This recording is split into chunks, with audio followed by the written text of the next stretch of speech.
간첩 증거 조작 사건을 수사하고 있는 검찰이 국정원의 윗선 수사를 포기하는 듯한 모습을 보여주고 있는데요.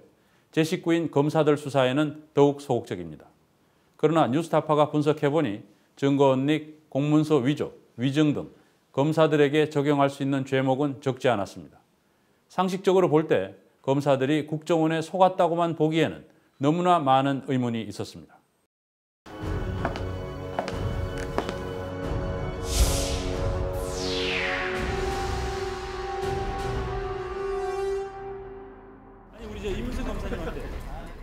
이 사건을 담당한 검사는 2명입니다. 처음 이 사건을 담당한 것은 이시원 검사. 그는 첫 재판에서 국정원이 꾸며놓은 대로 여동생 유가려 씨에게 질문했습니다. 2012년 1월 설날 무렵에 오빠 유우성이 해령을 다녀온 사실이 있죠? 그러나 잘 대답하던 유가려 씨는 오빠가 질문하자 계속 울기만 했습니다. 2012년 설날에 사실은 한국에 와서 8년 동안 서울을 한 번도 못 쐈어. 그래서 내가 중국에 가서 너하고 아버지랑 같이 설 세려고 들어갔는데 그때 가족 사진도 있어. 가족 사진 집 근처에서 찍었는데 그 사진은 누구야? 그 사진에 나온 거는 누구냐고. 전혀 뭐 그동안 진술했던 거하고 정반대되는 사실이 많이 나와버리니까 검사가 모를 수가 없죠. 야, 이거 이상하다. 이게 안 오는 게 이상하죠. 그거 생각 못하는 것 자체가 이상한 거고 분명히 그날 충격도 많이 받았고. 재판이 끝난 뒤 이 검사는 유가려 씨를 검찰로 불러 물어봅니다. 이 검사는 사실대로 얘기해라. 국정원 직원에게는 말하지 않겠다고 했다고 합니다. 내가 사실대로 얘기하니까 이렇게 막 놀라면서 이렇게 얘기하면 안 된다. 이렇게 얘기하게 되면 우리가 도와줄 수 없다. 이시원 검사는 나중에 법정에서 당시 유가려 씨가 자백을 번복한 것은 1분도 되지 않는다고 말했습니다. 그러나 검사는 이때 첫 번째 중요한 의문을 무시하면서 조작의 길로 들어섰습니다. 그 뒤 검사는 계속 조작의 증거들을 무시했습니다. 국정원이 북한에서 찍었다는 사진이 중국에서 찍은 것으로 드러났고 중국에서 찍은 것이 분명한 노래방 사진을 국정원이 숨긴 것도 드러났습니다.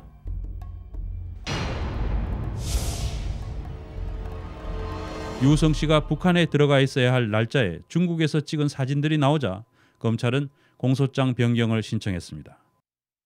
1월 22일에 들어갔다고 했다가 1월 24일 들어간 것으로 바꾼 것입니다. 증거로는 통화 기록을 새로 제출했습니다. 1월 24일에는 유우성 씨의 통화 기록이 없으니 북한에 들어갔다는 것입니다. 그런데 이 통화 기록에 그동안 유 씨가 북한에 들어갔다던 1월 22일, 23일의 통화 기록이 있는 것이 드러났습니다. 유 씨가 중국에 있었던 증거인 통화 기록을 갖고 있었으면서도 북한에 갔다고 거짓 기소한 것이 드러난 것입니다. 사진도 마찬가지고 통화 기록도 마찬가지고 분명히 그 당시에 중국에 있음이 확실한데도 북한에 갔다 왔다고 하면서 그런 거는 감춰버린 거죠. 은닉을 해버린 거죠. 의도적으로.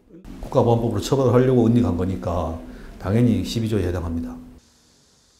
결국 1심 재판부는 국가보안법 부분을 모두 무죄 판결했습니다.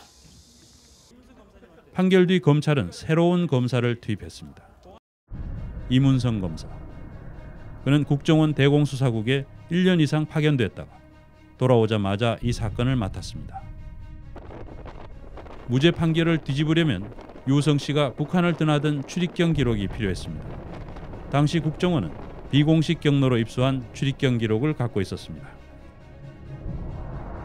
내사 당시에 첩보로 확보한 출입경 기록이 있습니다. 그 내용을 보면은 5월 27일이 그냥 입경 정도로 된 그런 출입경입니다. 그리고 발급 기간도 기재가 되어 있지 않고 따라서 중국 관공서의 발급 여부가 확인이 불가능한 그런 내용이므로 증거 능력 획득 가능성은 거의 없는, 그래서 이건 증거로 사용할 수 없는 그런 내용입니다. 그 기록에는 유 씨가 북한에서 중국으로 3번 연이어 들어간 것으로 되어 있었습니다. 국정원은 유 씨와 여동생을 수사하면서 그 기록을 보여주며 추궁했습니다. 3번 되는 그런 출입국 기록 저한테 보여줬어요.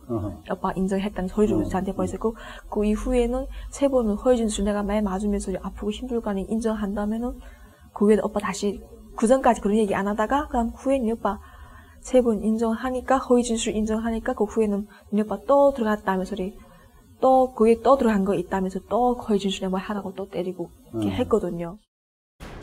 그러나 검사는 수사 과정에서 제시한 출입경 기록을 제출하라는 변호인 요구에 통행 기록을 제시한 바 없고 갖고 있지도 않다고 말했습니다.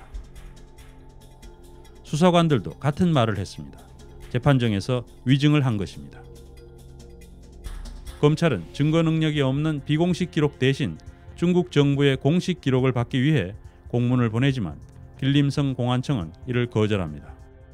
그 뒤 국정원은 갖고 있던 출입경 기록을 선양 총영사관에 보내 영사 증명을 한 뒤 검찰에 제출했습니다. 그러나 검찰은 발급기관과 발급일이 없다면서 제출하지 않았습니다. 그러자 국정원은 입출입으로 바뀐 위조 문서에 호룽시 공안국의 위조 관인을 찍어 협력자 김 씨로부터 받아 검찰에 제출했습니다. 갑자기 입으로 되어 있던 기록이 입출입으로 바뀌어 온 것입니다. 이때 검찰은 심각한 의문을 가져야 했습니다. 검찰은 실제로 이 기록을 호룽시 공안국이 발행했는지 확인한다면서 선양 총영사관에 확인 요청 공문을 보냈습니다. 그러나 검찰은 확인 결과가 도착하기도 전에 출입경 기록을 법원에 제출했습니다. 사실 확인대로 온다는 걸 알고 보낸 거죠, 먼저. 상식적이라면 이게 진짜인지 가짜인지 확인을 해야 될 거 아닙니까? 사실 확인서가 도착하면 아 이게 진짜인 모양이다 하고 내야 되는데 이거 내면서 사실 재판부에 내버리면 거둬들일 수는 없지 않습니까? 그렇죠. 내면서 그 사실 확인을 요청을 뒤에 한다는 것은 그대로 온다는 거에 대한 어떤 확신이나 아니면 언지를 받았기 때문이죠. 검찰 기록이 제출된 뒤 뉴스타파는 중국 허룽시 공안국을 취재해 위조라는 답변을 받았습니다.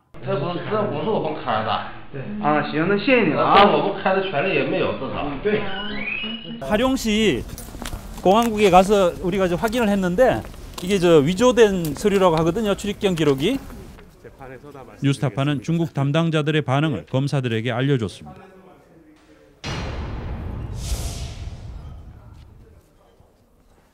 그걸 보고 깜짝 놀랐어요.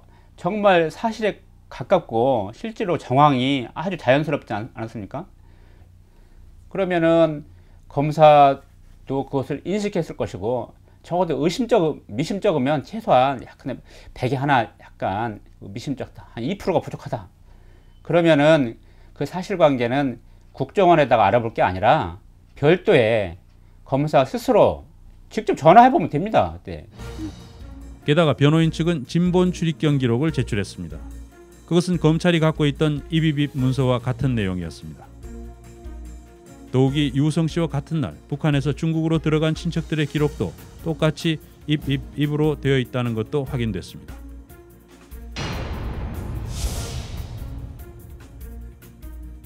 여권 기록도 제출돼서 검찰이 제출한 기록이 위조됐다는 것이 확실히 드러났습니다.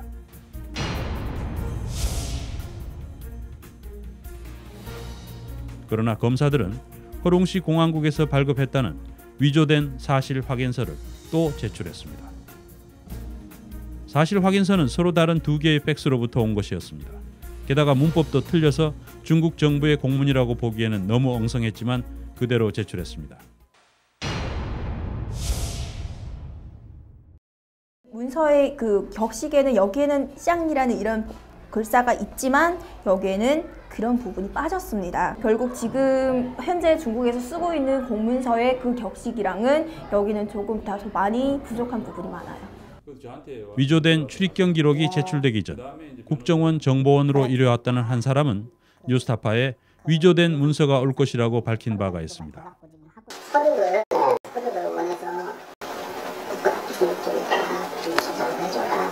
이렇게 해갖고 도장 찍어주면은 재판부에서는 이거 중국 기관에서 찍어준 거 아니냐. 그러면 꼼짝 못하잖아요. 그렇게 좀 할 가능성이 있으니까 그거를 변호사님한테 전달하죠. 변호인들은 검사들에게 국정원이 위조된 문서를 제출할 것이라고 경고한 사람이 있다는 것도 알려줬습니다. 그때 우리가 주의를 분명히 주고 검사들도 바짝 긴장해서 상당히 이제 뭐 주의를 갖고 그래서 재판이 끝났던 거죠. 그럼 그 이후의 순간은 사실상 아는 거죠. 사실상 자기들이 제출한 게 이게 위조된 증거구나. 그럴 때는 자기들 입장에서는 그 국정원에다가 알아봐야 될 게 아니라 스스로 다른 통로로 국정원하고 별도의 통로로 알아봤어야 되죠. 검찰은 그 경고에도 세 번째 위조 문서를 제출했습니다. 검찰은 여러 차례 재판부에 제출하는 의견서에서 출입경 기록이 공식 경로를 통해 입수된 것이라고 거짓 주장을 반복했습니다. 개인으로서 작성한 기록이 아니고 공적 기관이 검사 이름으로 나온 거기 때문에 공문서 아닙니까? 거의 공문서 작성이 되죠. 본인들이 제일 잘 알고 있으니까 공식 절차에 의해서 발급받지 않음을 본인들이 제일 잘 하지 않습니까? 획득 과정에 국정원 직원들이 갖다 준 거잖아요. 그러니까 사실과 다른 공문서를 작성한 거죠. 마침내 중국 정부에서 검찰이 제출한 기록이 위조된 것이라고 밝혔습니다. 해당 문서를 관리하는 정부가 위조라고 했으면 의문을 가져야 하는데도 검찰은 사실을 받아들이지 않았습니다.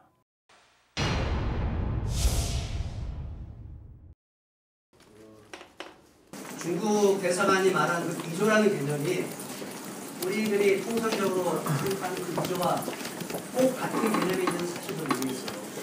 내용이 흑이라는 건지, 도장이 위조된 건지, 아니면 권한없는 기관에 거부했다는 건지. 어느 정도 검찰은 심지어 뉴스타파가 불법적으로 몰래카메라를 찍어왔다며 불법 책임을 물을 수도 있다는 압박을 했습니다. 조사 자료는 본인의 허락 없이 몰래 녹취하고, 본인이라는 게 관리하는 상급자를 말하는 거예요. 몰래 녹취하고 녹화한 사실에 부합하지 않는 불법 자료입니다. 인터넷에 유포한 자에 대하여 법적 책임을 묻겠습니다. 검사들은 위조가 밝혀진 뒤에도 자신들은 위조를 몰랐다면서 모든 것을 국정원에 떠넘기고 있습니다. 검사들은 전혀 강제 수사를 받지 않고 여전히 유성 씨가 간첩이라는 말을 되풀이하고 있습니다. 그러나 과연 검사들은 위조를 몰랐을까요? 그들은 이 많은 의문의 관문을 국정원에 속은 채로 그냥 지나온 것일까요? 그것은 과연 상식적인 인간으로서 가능한 것일까요? 이 증거가 위조됐다라는 여러 가지의 개연성과 의심스러운 사유들은 이미 표출이 돼 있었고 1심부터 치열하게 다투어졌었던 상황이란 말이에요. 그러면 약간 불확실하긴 해도 그러할 개연성이 충분히 존재했다면 그에 따른 합리적 조치를 취해야 되는 것이죠. 근데 그러한 합리적인 조치도 취하지 않냐고 그러한 개연성이 매우 큰 경우라면 바로 결과 발생에 대한 미필적 고의가 있었다라고 보는 논거가 되는 거예요. 대법원 판례도 수없이 그런 판례들은 많이 있거든요. 검사들 말대로 한다면 검사가 바보 천치라고 자인하는 거예요. 그렇죠. 그리고 또 하나는 자기들은 국정원의 허수아비라고 국민한테 선포하는 거예요. 그렇잖아요, 지금. 근데 이렇게 가도 웃기는 모습이고 저렇게 가도 웃기는 모습이에요. 그럴 때는 정직해져야죠.